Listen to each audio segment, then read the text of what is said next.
Assalamualaikum warahmatullahi wabarakatuh. Sahabat Hikmah,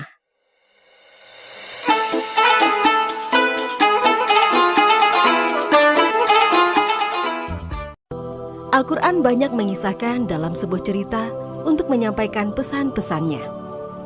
Di antaranya adalah kisah menarik tentang penghuni sebuah negeri yang disampaikan pada surat Yasin. Banyak pesan dan hikmah yang terdapat pada kisah ini. A'udzubillahi minasyaitonirrajim. Bismillahirrahmanirrahim. Dan buatlah suatu perumpamaan bagi mereka, yaitu penduduk suatu negeri, ketika utusan-utusan datang kepada mereka, yaitu ketika kami mengutus kepada mereka 2 orang utusan, lalu mereka mendustakan keduanya. Kemudian kami kuatkan dengan utusan yang ketiga. Maka ketiga utusan itu berkata, "Sungguh, kami adalah orang-orang yang diutus kepadamu." Mereka, penduduk negeri, menjawab, "Kamu ini hanyalah manusia seperti kami, dan Allah yang Maha Pengasih tidak menurunkan sesuatu apapun. Kamu hanyalah pendusta belaka."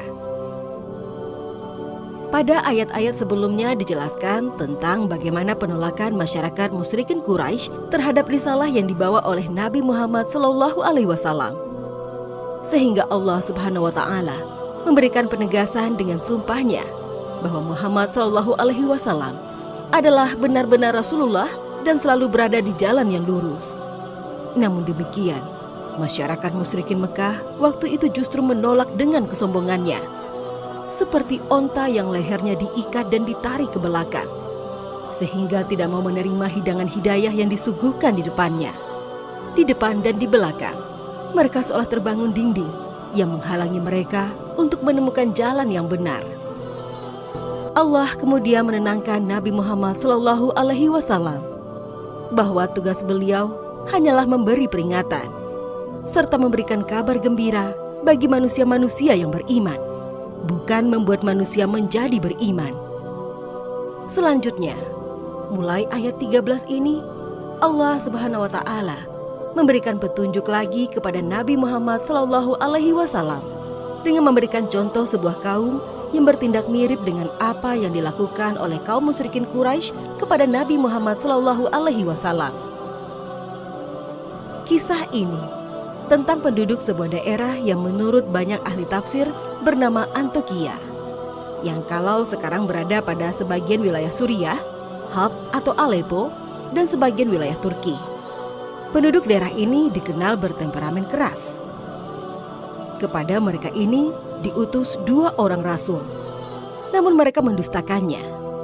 Kemudian dikuatkan lagi dengan mengutus rasul yang ketiga, namun mereka tetap menolak dan berkata bahwa rasul itu tak lain hanyalah manusia biasa seperti mereka.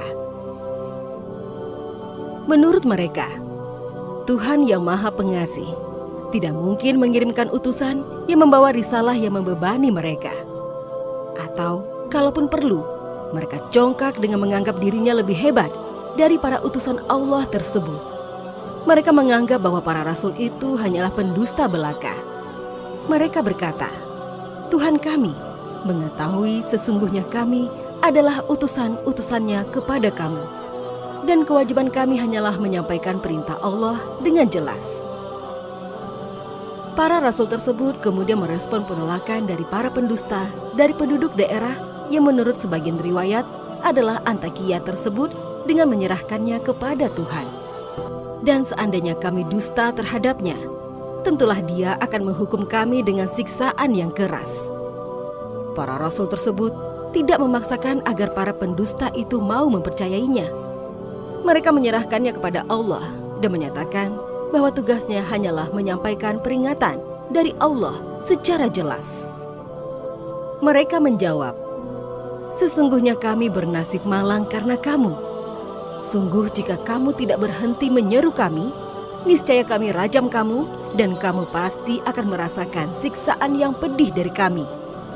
Para penduduk daerah itu kehabisan dalil untuk membantah para rasul, karena para rasul itu berdusta atas nama Allah. Pastilah Allah akan menurunkan azab pada mereka. sehingga para pendusta itu mengalihkan pembicaraan pada hal lain. Mereka berdalih bahwa sejak kehadiran para rasul tersebut, mereka jadi bernasib sial, sehingga kemudian mengancam akan menyiksa dan membunuh para rasul tersebut jika tidak mau menghentikan dakwahnya. Mereka, utusan-utusan itu berkata, "Kemalangan kamu itu adalah karena kamu sendiri. Apakah karena kamu diberi peringatan? Sebenarnya kamu adalah kaum yang melampaui batas."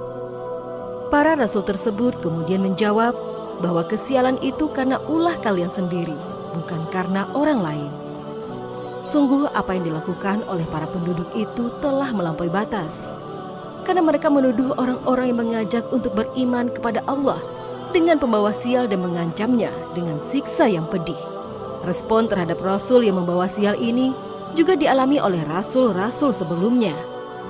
Misalnya apa yang disampaikan oleh Fir'aun pada Nabi Musa alaihissalam pada surat Al-A'raf ayat 131, atau yang dialami oleh Nabi Soleh pada surah An'am pada ayat 47, juga yang diterima oleh Nabi Muhammad SAW pada surah An-Nisa ayat 78.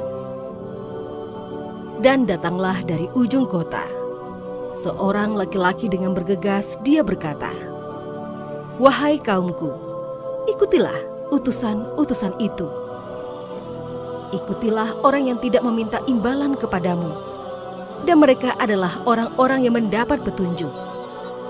Penolakan masyarakat pada para rasul itu mendorong seseorang lelaki yang berasal dari ujung kota untuk menasehati mereka. Dalam riwayat disebutkan bahwa lelaki tersebut bernama Habib An-Najjar, seorang yang dulunya adalah pendosa dan kemudian bertaubat dan mengikuti ajaran Nabi Isa alaihissalam. Dia menasehati kaumnya agar mereka mengikuti ajakan para utusan yang mengajak pada petunjuk dengan tanpa pamrih apapun.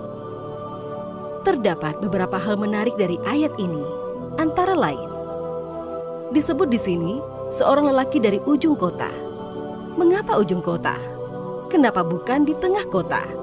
Hal ini mungkin mengisyaratkan kebersihan hati orang yang tidak berada di tengah kota, yang seringkali penuh dengan konflik kepentingan. Orang yang tidak terlibat dalam konflik kepentingan akan dapat berpikir lebih jernih dalam melihat hakikat persoalan.